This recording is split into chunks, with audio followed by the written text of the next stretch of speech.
guys, good morning. Danita here with Platt Family Fun. It's February 2019.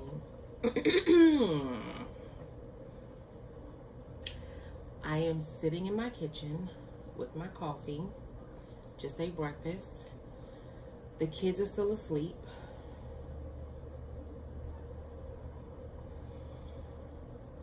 It's gonna be all right. The kids are still, well, I guess they're asleep. They're not down here. They're not at the breakfast table. As you can see, I'm in my kitchen. And I wanted to talk to you guys, give you an update, tell you how I've been doing, where we've been, how things are going with we are still, in fact, homeschooling. Y'all haven't heard from me in so long. We are still homeschooling. We are. And it has been a very interesting second year. So we are still using my YouTube friend over at Farmstead Journal. We are still using her planner. It is wonderful. I have customized it and changed it for what we have going on, but love the Learn for Life planner. I use it digitally on GoodNotes on my iPad. Amazing. So, man, we have been doing a lot. So just a little bit about what's been going on around here. As you all know, we have two little business people around here. Gabriel and Michael both have businesses. Gabriel has a comic book business, and I have been up to my eyeballs right about here with both of their businesses, helping them, because at the end of the day, they're 13 and 14 year old boys. At any rate, Gabriel's comic book business is doing really well. He has his comic book on Instagram, and he's been working with that. He is featured on a blog, a website called Juniority TV. So he is not only doing his comic book, but he's also doing a whole other comic book, whole other character, whole other story. They reached out to him and asked him to do that, which was a wonderful opportunity, because his comic book series that he does for himself is about potential and fulfilling your potential, and you've been created with potential. And so his comic book character is coming into his superpowers, and that's how he's telling the story about potential. And then for the blog, he's doing an advice column where he's saying essentially what he believes to be a really important message, which is that potential is how you solve big problems. So that's that column. So that keeps him very, very busy. Plus he's writing a whole other comic book thing. All this came out of a project called Write a Book, which he did years ago, maybe 6th grade. He's a 9th grader now. That's where all this came out of. He's always loved comic books, and now he's doing this. He did this Write a Book project, and he turned that into a comic book, and that's where we are with that. Whew. My husband is still working in sales, still working, doing his thing. He's still off on Tuesdays. That is still throwing our homeschool off. No, I'm kidding. I'm kidding. Tuesdays become our school in the wild, school out and about, oot and a boot, as they say. So we run around with that.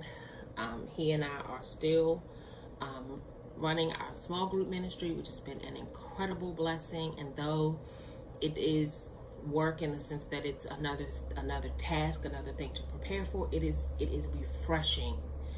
Every Tuesday evening, we sit down at our Chick-fil-A with a group of other people, and we study and we talk about what it means to live in the kingdom, and it's a blessing. It's a blessing. Michael, our little baker and social entrepreneur with his brother, he has a lot of things going on. We just recently been able to talk about this, which is nice. He is part of the brand Kashi, who does like the organic, sustainable, natural cereals and bars and all that. They have a line called Kashi by Kids, and they reached out to us, which is still like, you know, amazing to me. They heard about what Michael is doing with feeding the homeless and his passion for food insecurity and ending childhood hunger, and they reached out to us and asked if our little baker would be part of their Kashi by Kids line. So Michael, along with 4 other young people, all of which who are doing amazing work, you know, helping to end single-use plastic. So they're working with the environment and conservation and health activists, and I mean, amazing kids who are doing amazing work. Got together with Kashi. We went to California, and they sat down with these kids, and they came up with flavors and packaging, and I mean, the whole honey, from beginning to the end. They worked together to create this cereal and this, what's it called? My phone, look, Siri think I'm talking to her. No, honey, I'm not talking to you. This cereal and snack bites. I'm gonna grab it so you can see. Don't move. Stay right there. Don't budge.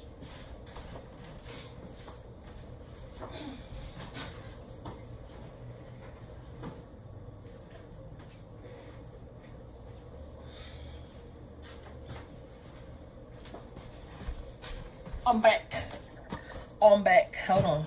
Let me sit down. Okay, so this is the first thing that came out. Is the, oh look, we've been eating it. This cereal is delicious. It's really good. It's delicious. Kashi by Kids, that's the brand. They made these cereals, and after they finished the cereals, Michael came in on the tail end of this part of the project. After they finished the cereals, they started with these superfood bites, and they are Kashi. They're organic superfood bites, mixed berry. They come mixed berry and chocolate. But what I want to share with you guys, my friends, my homeschool community. Okay, I have a lot to say about that, but I'm not gonna get into all that tonight or today. Look at my baby. Look at my moo. There he is. These are the other kids who are part of the Kashi crew.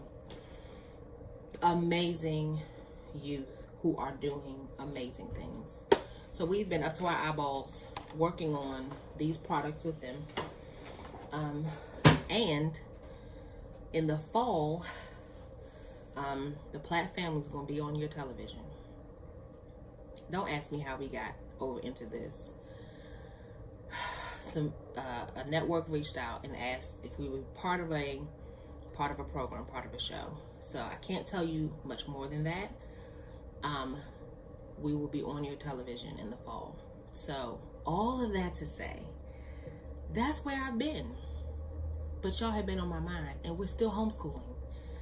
And I feel the strength and love and amazing good vibrations from our homeschool community, you guys, and I appreciate you. So, in the throes of all that, it was interesting because when we went to do the television show, I had to take all of our homeschool stuff with us, and there's a teacher on set and all this, and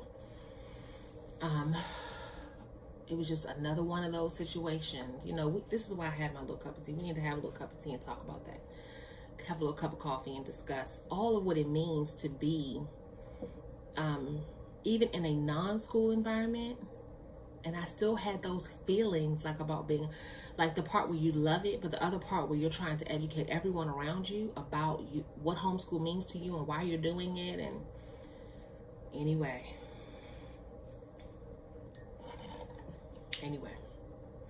so on to what we're doing.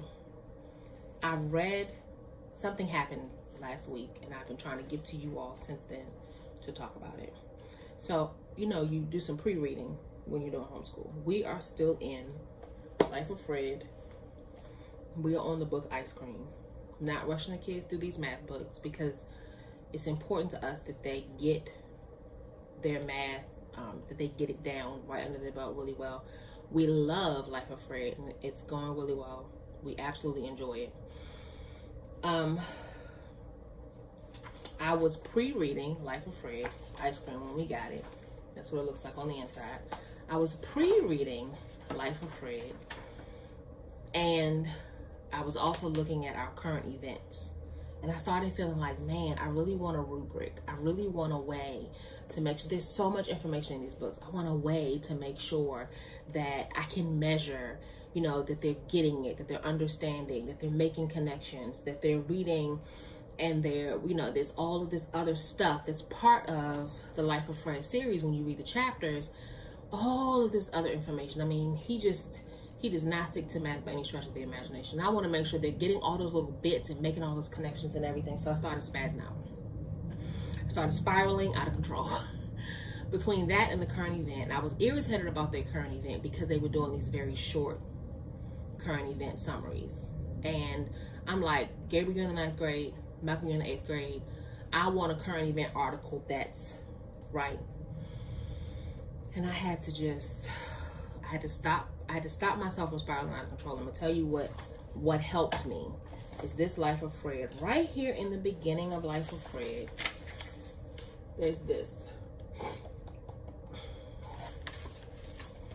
A note before we begin Life of Fred. And here he talks about the difference between performance goals and learning goals.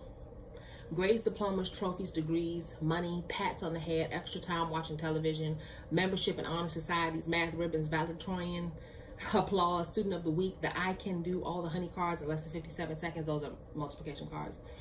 That button, the field medal, assistant professor, associate professor, full professor, finishing a 3-unit course in British literature. These are all performance goals. Mastering the multiplication tables, figuring out how to compute whatever that is. Understanding the difference between a formal letter and a personal letter, learning where Cyprus is on the map of the Mediterranean Sea, or which 2 countries made up the Iberian Peninsula, or how to count back change. These are all learning goals. There's a world of difference between performance goals and learning goals. The only way they are alike is that they are both pleasurable. This is the note to parents. Performance goals. Let me just try to sum this up. Kids with performance goals want easy success. If they encounter non-routine problems, they want to quit. Working hard means that they are dumb. For kids with learning goals, exertion is positive. They don't blame anything when they hit a problem that takes 15 minutes to figure out. It's part of the road to mastery. You have seen it when kids are playing with little plastic blocks. They'll spend hours fiddling with them. Mathematics is not easy, but neither is water skiing or backpacking. The whole point is to enjoy the difficulties and challenges, not to say that you've done it. So at the dinner table, talk about what Fred is doing, not about how many lessons were finished. I needed that. That was good to my soul. It was good to my homeschooling soul. Because the public school teacher in me, the teacher in me that went to public school, that was trained in public school, was starting to spaz. Because I wanted to be able to measure. I wanted a way to force the boys, just completely transparent. Not that I'm not ever completely transparent. I wanted a way to force the boys to retain all the little bits of information that they were reading, to retain it. And the only way I could think to do that is to put together a rubric or an assessment that required them to know those things in order to do well in the assessment, in order to get a good grade. And I've been doing what I want to call, what I pray is exclusive Charlotte Mason for 2 years now. Charlotte Mason whole hog, as they say. All of that to say, I thank God for moments that snap you back into reality as a homeschool parent. Whatever your philosophy is, whatever you're doing in your homeschool, as long as it bears witness with you, as long as it jives with what it is that you are looking to give your kids in this homeschool environment, I encourage you to stay with it. Y'all are in my prayers, and y'all gonna see more of me. Y'all gonna see more of me. All right, guys, I love you. Bye.